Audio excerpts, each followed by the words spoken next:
Assalamualaikum warahmatullahi wabarakatuh. Anak-anak, selamat datang di kelas matematika untuk semester 1 di kelas 5. Oke, sebelum belajar, Ibu akan kasih tahu dulu materi matematika kelas 5 yang akan kita pelajari. Ada 4 materi. Yang pertama ada operasi hitung pecahan, lalu ada perbandingan dan skala, bangun ruang, dan yang terakhir statistika. Oke, hari ini kita akan belajar tentang pecahan. Masih ingatkah kalian apakah yang dimaksud pecahan? Pecahan adalah bagian dari kesatuan. Dapat dikatakan pecahan merupakan sebuah bilangan yang memiliki pembilang dan penyebut. Contohnya 3/4, 3-nya adalah pembilang dan 4 adalah penyebut. Masih ingat ya? Sekarang kita mengenal jenis-jenis pecahan. Yang akan kita bahas ada 4 jenis pecahan. Yang pertama ada pecahan biasa, pecahan campuran, pecahan desimal, dan yang terakhir adalah persen.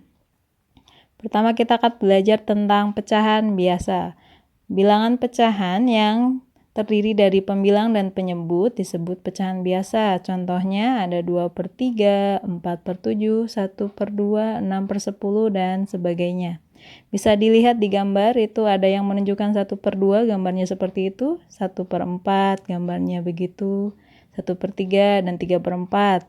Kalian mungkin sudah pernah belajar ini di kelas 3, dan Ibu yakin pasti sudah paham sekali ya tentang konsep pecahan biasa. Selanjutnya ada pecahan campuran. Pecahan campuran adalah pecahan yang terdiri dari satu bagian bilangan bulat dan satu bagian pecahan biasa. Maksudnya gimana? Kalau lihat di situ di gambar ada 7/4, itu adalah pecahan biasa, tapi bisa kita ubah ke pecahan campuran. Jadi 7 dibagi 4 hasilnya 1, sisa 3/4. Jadi 1/3/4 itu namanya pecahan campuran. Tahu ya bedanya ya? Yang satu 7/4 cuma pembilang penyebut, yang satu ada bilangannya. Sekarang cara mengubahnya gimana? Dari pecahan biasa ke pecahan campuran. Pertama yang bisa diubah itu hanya yang atasnya atau pembilangnya lebih besar daripada penyebutnya. Contohnya ada pecahan 15/4. Cara untuk mengubahnya kita bagi 15 dibagi 4. Nah, 15 dibagi 4 itu hasilnya berapa? Nah, kita pakai bagi kurung ya. 15 dibagi 4 itu dapat 3, karena 3 kali 4 hasilnya 12. Nah, sisanya 3.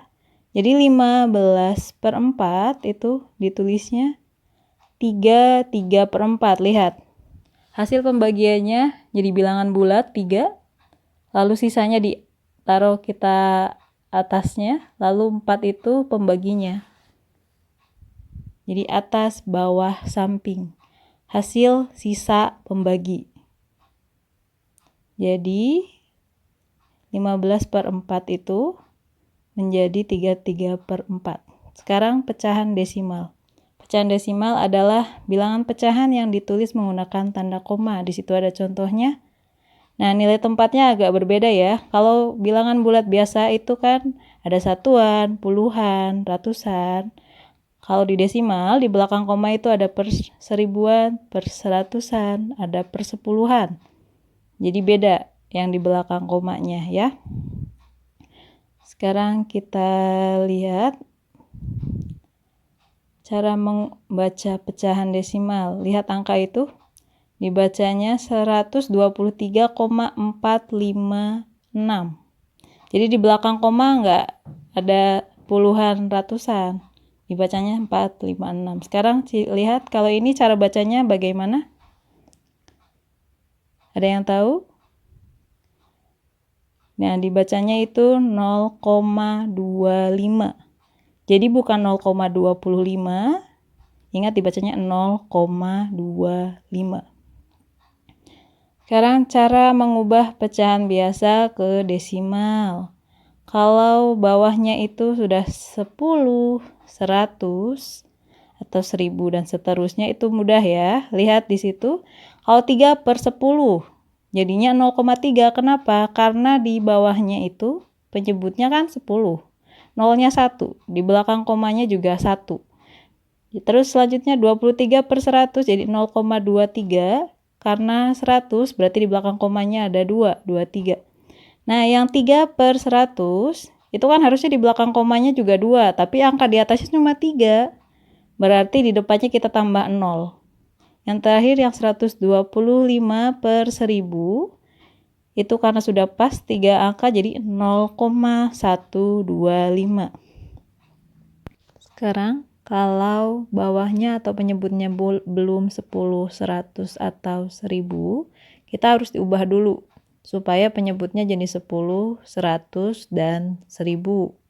Caranya kita kalikan angka di bawahnya. Lihat di situ. Kalau 1/2, 2 kan bisa jadi 10 ya, kita kalikan 5. Nah, jadi atas bawahnya harus dikalikan angka yang sama. 1 dikali 5 hasilnya 5, 2 dikali 5 hasilnya 10. Jadi 5/10, tinggal kita ubah ke desimal 0,5. Yang kedua 3/5, 5 juga bisa jadi 10, tinggal kita kali 2. Berarti 3 kali 2, 6. 5 kali 2, 10. 6/10 desimalnya 0,6. Selanjutnya 3/4. 4 itu tidak bisa jadi 10. Bisa jadi 100. Jadi kita kalikan 25. 3 kali 25, 75. 4 kali 25, 100. Jadinya 0,75. Yang terakhir ada 5/8. 8 tidak bisa jadi 10. Jadi 100 juga gak bisa. Bisanya jadi 1000. Kita kalikan 125. 5-nya juga dikali 125. Hasilnya 625/1000. Atau desimalnya jadi 0,625. Mudah ya? Jadi intinya dalam desimal, jika penyebutnya 10, itu berarti hasilnya nanti ada satu angka di belakang koma. Jika penyebutnya 100, berarti ada 2 angka di belakang koma. Dan jika 1000, berarti ada 3 angka di belakang koma. Begitu pula seterusnya. Kalau 10.000 berarti ada 4 angka. Kalau 100.000 berarti ada 5 angka. Tergantung jumlah 0 di penyebutnya ada berapa. Cukup sekian untuk hari ini. Terima kasih atas perhatiannya. Wassalamualaikum warahmatullahi wabarakatuh.